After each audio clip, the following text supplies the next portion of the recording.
Statistics in Six Sigma. The first statistic which we'll discuss is defects per unit. It is the number of defects divided by the number of products, and it is considered as a universal measure of quality. So, for example, if there are 50 defects, the total number of defects are 50, and total number of units which are produced are 1000. So, the answer of defects per unit will be 0.05 defect per unit.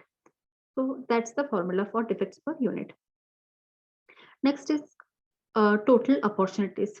Total opportunities means total number of product or units which are produced into the number of opportunities. The total number of defect opportunities in a sample means a total sample size you have to put multiplied by number of defect opportunities per unit in a sample.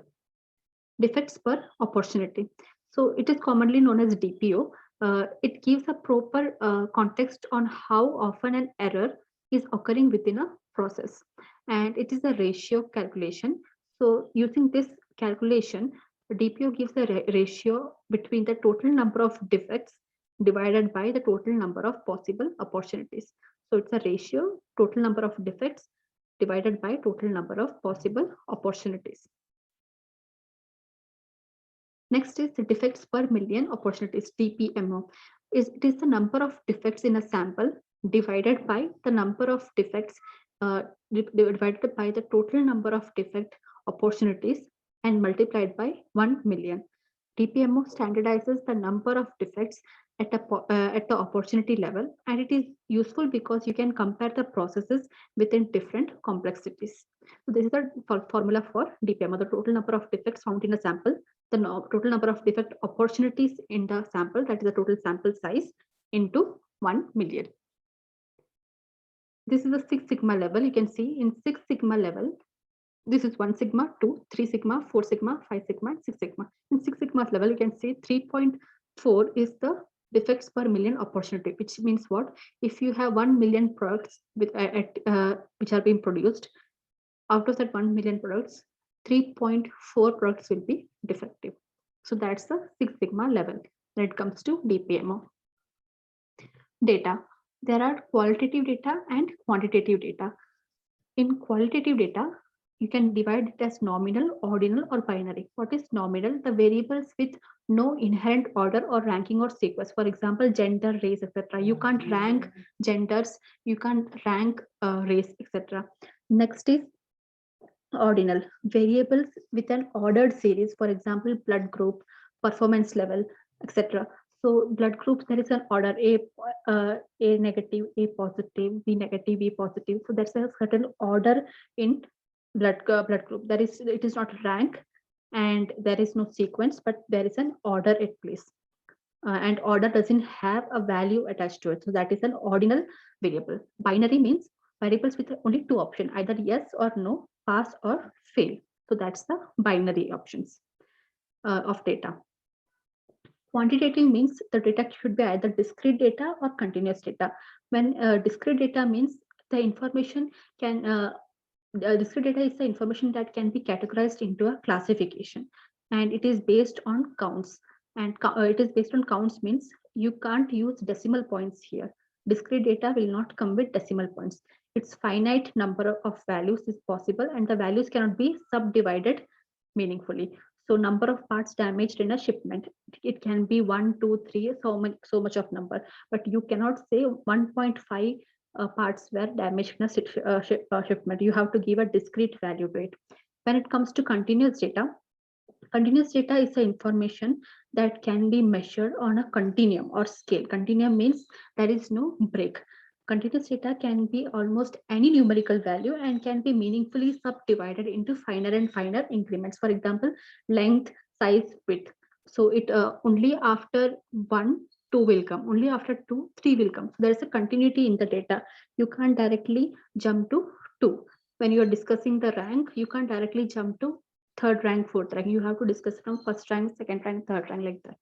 So that is continuous data. Decimal points can come in continuous data. Next is steps of data collection.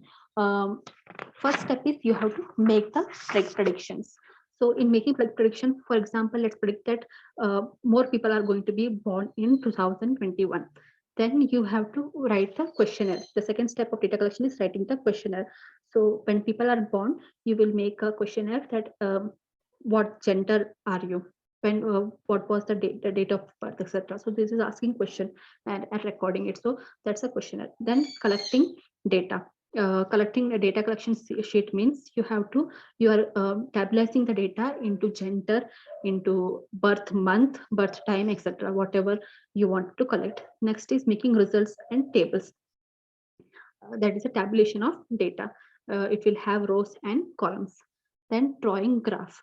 Drawing graph means putting the tabularized information into graphical order. So it is easy to disseminate the information. Then writing the conclusion. So we can conclude at the end that in this 2021, these many males were born, these many females were born.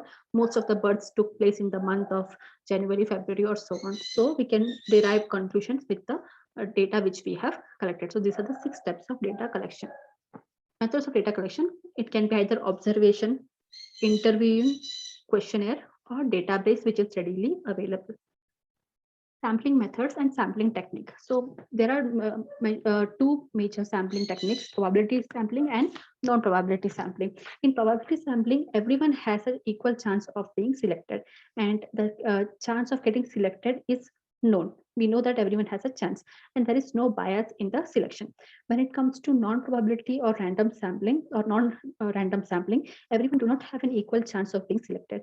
So it is unknown. The chance is unknown, and there is a bias in the selection process.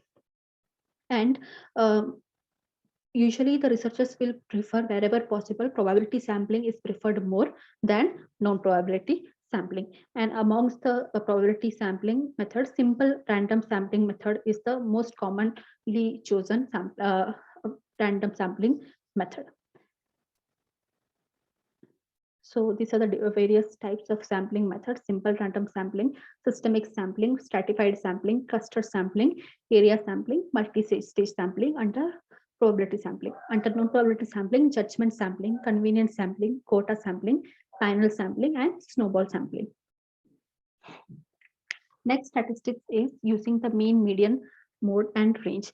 Mean, sum of the observation divided by number of observation. Here few data is given 931,836. So you have to add all these numbers, you get 30, and then you have to divide by the number of observation. That is the total number of observations here. Number of data given here are 6. So the mean will be 5. Mean is also called as the average. So it is divide the sum by the number of observation. Next is median. Median means median is the middle number when all the data is arranged either in ascending order or in descending order. So since this is an even number, the number of data given is even, that is 6. There are two middle numbers, so you have to further sum up the value of these two middle numbers, that is 3 and 6 will give you 9, and you have to divide it by 2. So 9 divided by 2 will be 4.5. So this is the median. Mode. It is a number. A mode is a number that is more frequently occurring in a given data set. So you can have more than one mode in a given data set, and mode will give you the answer of which is the most popular choice in a given data set. So here the mode is 3. You can see 3 is repeated 2 times in this given data set. So the mode is 3. The last one is range. Range is the difference between the highest number and the lowest number. So here the highest number in the given data set is 9 and the lowest number is 1. So 9, highest number minus the lowest number will give you the range, that is 8 here. Normal distribution curve. So it's an interesting coincidence. Like when we plot any vital statistics like height, weight, pulse, respiration rate, heart rate, BP, etc., of a particular age group, you will always get a normal distribution curve, which is shown here. So it has these following features, which is it is bell-shaped curve. You can see it is a dome bell-shaped curve, and the mean, median, and mode will come in the between. The value of the mean, median, and mode is equal. Whenever the value of the mean, median, mode is the same value, you will always, when you represent that data in a graphical format, you will get a nominal distribution curve, and it is not skewed. For example, it is neither going to right side or left side. It is the dome is especially in the center. The curve is in the center. So that is, it is non-skewed. Both the halves are symmetrical. If you divide it and place it on top of each other, it will completely overlap each other. So both the halves on the right side and the left side of the mean is symmetrical. And it is continuous. There is no break in between the normal distribution curve. And it never touches the x-axis. You can see here, there is always a small space between the x-axis. It can never be 0. It will never touch the x-axis. For example, BP can never be 0. Temperature can never be 0. Height can never be 0. Weight can never be 0. So such data you can put into normal distribution curve. The total area under the curve is 1 unit. This entire yellow colored shading which you see, this is a total area under the curve, and it gives you the summation of all these values from anywhere, from the summation of some, when you add up all the values within this total given area, you will always get 1 as the answer. 68% of all the values within the curve comes within the 1 standard deviation of mean, plus or minus. Standard deviation is plus or minus the mean. So 68% of all the values are coming within plus or minus 1 standard deviation of the mean. 95% of all values are within 2 standard deviations of mean, plus or minus 2 standard deviation of mean.